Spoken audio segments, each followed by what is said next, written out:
चलें, ध्यान दीजिए ज़रा। अभी हम आज स्ट्रिंग मास सिस्टम पर चर्चा करेंगे। क्या मतलब है इसका, ज़रा देखिए। मान लेते हैं कि कोई एक सतह है, सतह मतलब प्लेन है, जहाँ पर एक पुली, घिरनी जिसे कहते हैं, लगी हुई है और यहाँ से एक रस्सी के द्वारा, कुछ इस प्रकार से रस्सी इस पे लगी है और इस रस्सी के द्वारा दो ब्लॉक यहाँ पर इस रस्सी पर बंधे हुए हैं या लटक रहे हैं, जिसमें से हम एक ब्लॉक का मास मान लेते हैं m1 है और इसका मास मान लेते हैं m2 है। बहुत गंभीरता से देखिएगा।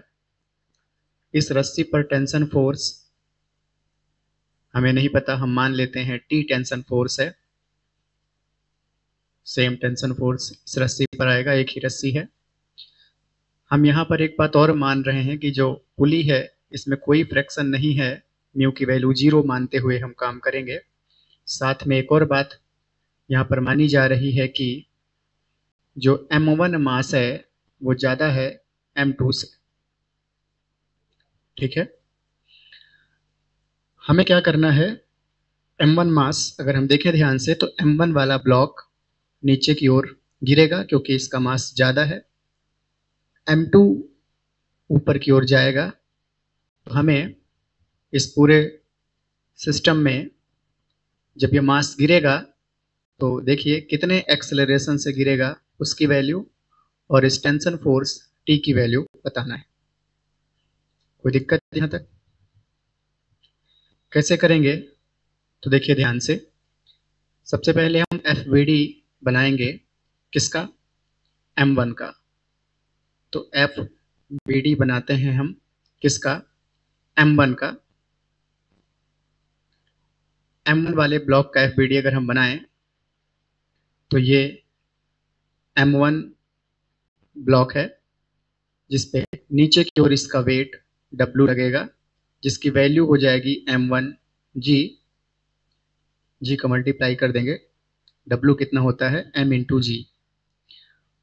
उसके बाद ध्यान दीजिए, इसमें ऊपर की ओर एक फोर्स लग रहा है, टेंशन फोर्स T, और ये ब्लॉक हम मान रहे हैं कि ये नीचे की ओर मोशन कर रहा है एक्सेलरेशन से। तो हमें एक बात पता है कि नेट फोर्स जो होता है वो मास इंटू एक्सेलरेशन होता है। अगर हम नेट फोर्स में ऊपर वाले को प्लस डायरेक्शन और नीचे वाले को माइनस डायरेक्शन करें तो कितना हो जाएगा, ध्यान दीजिएगा।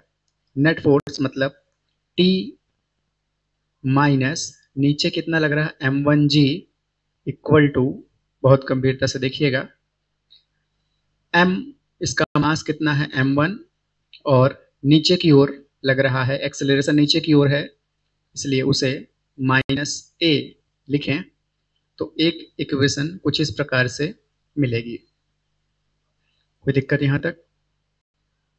कोई दिक्कत वाली बात नहीं है। उसके बाद हम FBD बनाएं, किसका? FBD बनाएं किसका? ऑफ m2 मास का।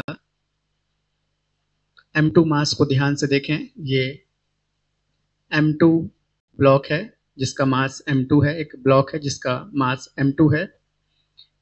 इसमें भी नीचे की ओर इसका वेट W m2G लग रहा होगा और ऊपर की ओर टेंशन फोर्स T लग रहा होगा। अभी अगर आप ध्यान से देखें तो ये ब्लॉक m2 ऊपर की ओर जा रहा है a एक्सेलरेशन से, क्योंकि एक ही रस्सी से बंधा हुआ है। तो जितने एक्सेलरेशन से m1 वाला नीचे आएगा उतने ही एक्सेलरेशन से m2 ऊपर जाएगा। यहाँ पर भी अगर हम नेट फोर्स बैलेंस करें तो कितना आएगा, m×a। नेट फोर्स मतलब ऊपर लगने वाला T माइनस नीचे लगने वाला फोर्स m2G इक्वल टू इस ब्लॉक का मास है m2 और ऊपर की ओर एक्सेलरेशन है, इसलिए प्लस से लिखेंगे। Equation number 2। कोई दिक्कत यहाँ तक? इक्वेशन नंबर 1 और 2 को ध्यान से देखें और एलिमिनेशन लगा दें। यहाँ पर इक्वेशन नंबर 1 को लिख रहे हैं t minus m1g equal to minus m1a।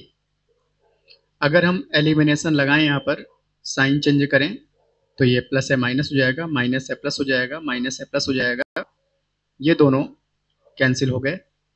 कितना आ गया? Minus m2g plus m1g equal to, यहाँ पर देखिए आप m2a प्लस नया साइन देखेंगे m1a। कोई दिक्कत वाली बात नहीं है। यहाँ पर यहाँ से हमें a की वैल्यू निकालना होगा। इसको पहले लिख के इसे बाद में लिख दें। ये प्लस में लिखा हुआ है, इसलिए m1g को पहले लिख देते हैं माइनस m2g इक्वल टू, यहाँ से m1 वाले को पहले लिख देते हैं m1a प्लस m2a। ध्यान से देखें आप, m1g g कॉमन ले सकते हैं यहाँ से हम, तो m1 माइनस m2 इंटू जी कॉमन ले लेंगे इक्वल टू, यहाँ पर आप देखें ध्यान से तो a इंटू एक कॉमन लेंगे m1 प्लस m2। तो अगर आप यहाँ पर देख पा रहे हैं, यहाँ से a की वैल्यू निकालें तो ये कुछ इस प्रकार से आएगी। ध्यान दीजिए, a की वैल्यू अगर यहाँ से निकालें तो m1 minus m2 into G divide by m1 plus m2, m1 plus m2 equal to a।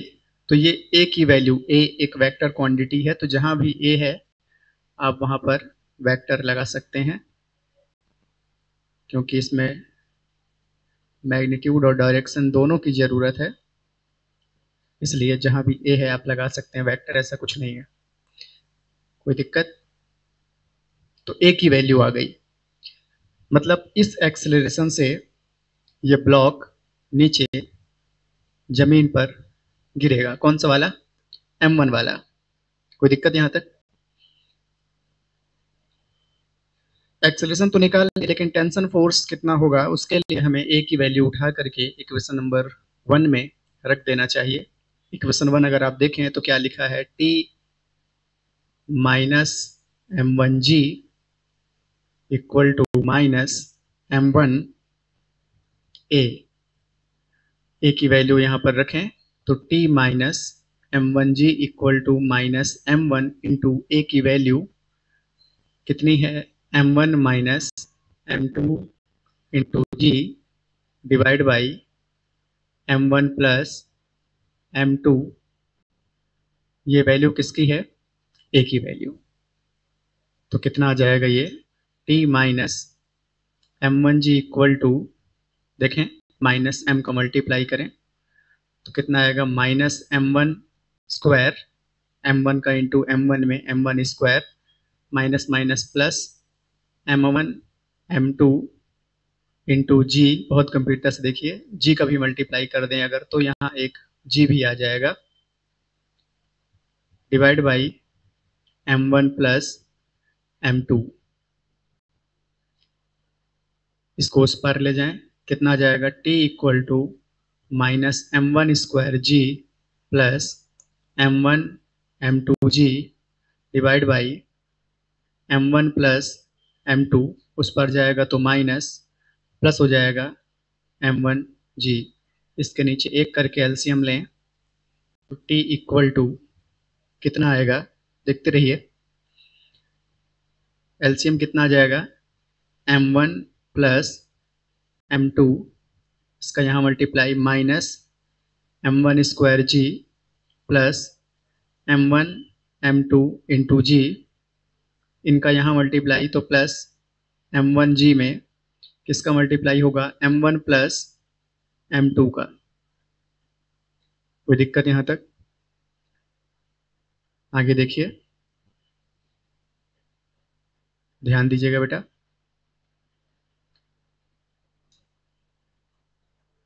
आगे क्या हो जाएगा? t इक्वल टू कितना आ चुका है? m1 स्क्वायर जी, ये पूरा आप नोट करते जा रहे हैं, इसलिए ये मानते हुए हम इसे भी हटा रहे हैं।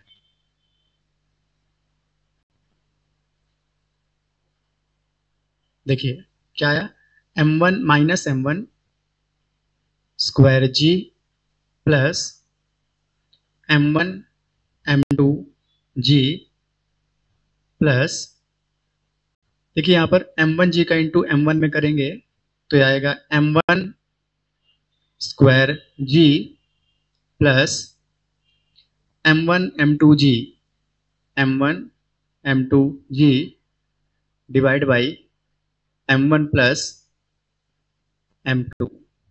और ज़्यादा सॉल्व करें, t इक्वल टू, देखिए m1 स्क्वायर जी से m1 square G plus minus cancel हो गए, कितना बचा m1 m2 G plus m1 m2 G divide by m1 plus m2, मतलब t इक्वल टू, ये 1 और ये दोनों प्लस हो जाएंगे, 2 m1 m2 G divide by m1 plus m2। तो ये क्या आ जाएगा, उस रस्सी पर टेंशन फोर्स, इतना रस्सी पर टेंशन फोर्स होगा। कोई दिक्कत है यहाँ तक? नोट किया जाए इसे।